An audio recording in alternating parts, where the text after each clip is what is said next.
So good day mga idol, nandito naman ulit tayo sa Benelli Dagupan at brand new model from Benda Motors Philippines. Ito pong Chinchilla 500. Well, kung kayo po naghahanap isang beginner bike, cruiser ang inyong napipiling category. Ito po yung perfect sa inyo dahil napaka-reasonable din ang presyo nito. Well, ang ating Benda Motors po ay galing po yan or made in China. So ito pong model natin ay isang Chinese made, no? So ang Benda Motors po, kilala po sila sa gumagawa ng mga cruiser bike. Kasi lahat po halos ng model nila, puro mga cruiser bikes. And alam nyo na, yung sikat na LFC 700 Pro. Grabe yun, napakatindi rin. Pero kung gusto nyo ng sakto lang na takbuhan and pangpormahan, itong bagay sa inyo, ang Chinchilla Benda 500cc. Subukan natin umupo mga idols.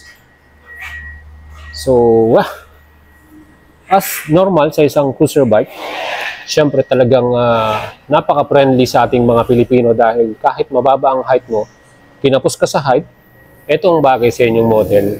Saka napaka-komportable. Riding position, upright position. Ayun, hindi ka mahihirapang mag-rides dito kahit malayo pa dahil ito nga, yung ating position napaka-komportable. No? Ang ating mga brake at clutch or gear ay siyempre naka-forward. No? Ayan, ganyan po yung riding position natin dito. Well, ang model na ito, pwede rin tayo magsama ng ating passenger dahil meron tayong passenger seat at meron ding pillion. At meron tayong apakan para sa ating passenger. Yan model. Ito po ang Chinchilla 500 with SRP 329,900 pesos. Aba mga idol, pwede nyo po mabili dito sa Benelli Dagupan kung kayo malapit dito. Pwede rin kayo mag-send message sa atin at tutulungan assist natin kayo makakuha ng bagong model. Kung kayo mahilig sa isang motor, big bike man yan, small bike, perfect ang ating YouTube channel dahil lagi po tayo nag-feature ng lahat ng mga upcoming at brand new model na motorsiklo. Kaya lagi pang po ng stay tuned sa ating channel at lagi kayo sumuporta. Ayos mga idol. Pogi ba to? Astig? Leave your comment at i-share nyo yung ating video mga idol.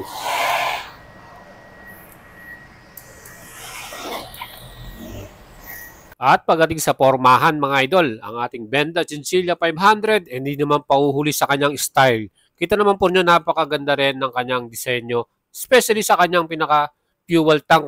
Slick ang kanyang design at bumagay pa. Pagdating naman sa ating engine type, 475.6cc ang total displacement, B-twin ang kanyang engine, 8-valve, 6-speed, belt drive ito. Kaya maganda ang ating cruising performance. The best dyan, equipped din ito ng assist and sleeper clutch. At ang ating performance naman, max power 46.9 HP at 9,000 RPM. Sa arangkada naman, maximum torque 42 Nm at 7,200 RPM. O diba maganda yan. Compression ratio 11.5/1 at para naman po sa ating bore by stroke, may sukat naman ito na 69/63.6 mm. Mga idol, kayo po ba bibili nito? Ang kanyang average top speed 145 km/h. Sa pormahan pa lang nito, takbong pogi lang dapat mga idols, diba? Siyempre, pag cruiser, ganyan lang talaga yung magiging speed natin. Ang kanyang front suspension, 41 mm upside down. Yan po, napakaganda ng ating front suspension. Dual shock naman, absorber at preload adjustable sa ating likuran na suspension. Maganda ang handling at stable din yan mga idol. At syempre, pagdating naman sa ating stopping ability, meron din tong 320 mm disc. Ang laki ng kanyang disc brake. Floating disc yan, 4-piston caliper at equip ito ng anti-lock braking system. Napakaganda ng ating pinaka-brake dito. 260 mm disc naman ang pinakalikuran. 1-piston din at equip din ito ng ABS. Aba mga idols, meron tayong dual channel ABS dito at equip din ito ng TCS or traction control for added safety features. Napakaganda naman ang cruiser bike na to. Alloy cast wheel din ang kanyang wheels. At syempre, napakaganda rin ang design. Multi-spoke, 150/80 by 16 inch ang taba ng kanyang front tire, mga idol. CST ang brand nito. 180/65 by 16 inch naman ang likuran na gulong natin. Para dyan, mga idols, maganda rin sa cornering natin yan dahil very wide ang ating rear tire. Syempre pa, quality din yan dahil tubeless. Ang dimension, 2,220 by 890 by 1,500 mm. Ang wheelbase naman, 1,550 mm. At ang ground clearance, 150 mm. Let me know your comment mga idols. Ano masasabi nyo sa ating bagong Chinchilla 500 Formado rin ang ating pinaka dual seat, Pwede tayo magsama ng back ride. May seat height to na 705 mm. Perfect sa ating mga Filipino riders. Kayang-kaya natin to at abot na abot natin. At ang kanya namang fuel tank na very sleek ang design, 16 liters ang fuel capacity, Meron din tong consumption 26 km per liter. Depende pa rin sa driving habit ninyo. Pwedeng bumaba yan at pwedeng tumaas. Para sa ating curb weight or total weight natin with oil and gas, 215 kilograms naman ang ating chinchilla. Mga idols, etong ating bagong cruiser na to, pag binili nyo yan, meron tong side mirror, o naka siya, bar end yung kanyang style.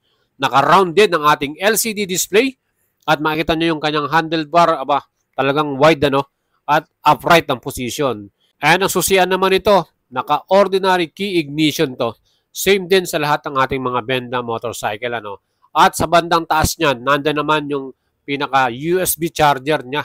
So meron naman siyang cover kahit umulan, hindi naman mababasa yan. Dapat lagi niya nakatakip lang or naka-close siya, mga idol. And kailangan mo lang bumili ng cellphone holder at ilagay doon sa inyong handlebar para mabilis kayong makapag-charge ng inyong cellphone, So habang nag-rides ka, kahit mapalong rides man yan, hindi ka na malolobat, mga idol.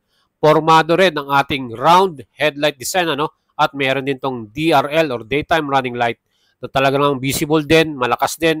At syempre, pumartner din yung ating round din na signal light. Ayan mga idols, all LED ang lightings natin dito. Anong masasabi nyo sa mukha or design niya, At sa likod naman, integrated na rin ang ating pinaka-brake light sa likuran. So makikita nyo rin, meron din tayong hazard light dito para sa ating emergency. Kung meron tayong may mga kunting problema, pwede nating magamit yung hazard light. At napaka-forma rin ang ating dual chamber na pipe, Stainless yan at maganda ang ating exhaust sound dahil B-twin ito. Mga idols, ang ating SRP dito, 329,900. Bibili nyo ng cash at pa kayo ng 3 years LTO registration. Para naman sa financing, minimum down, 134,960. 3 years to pay, 9,860.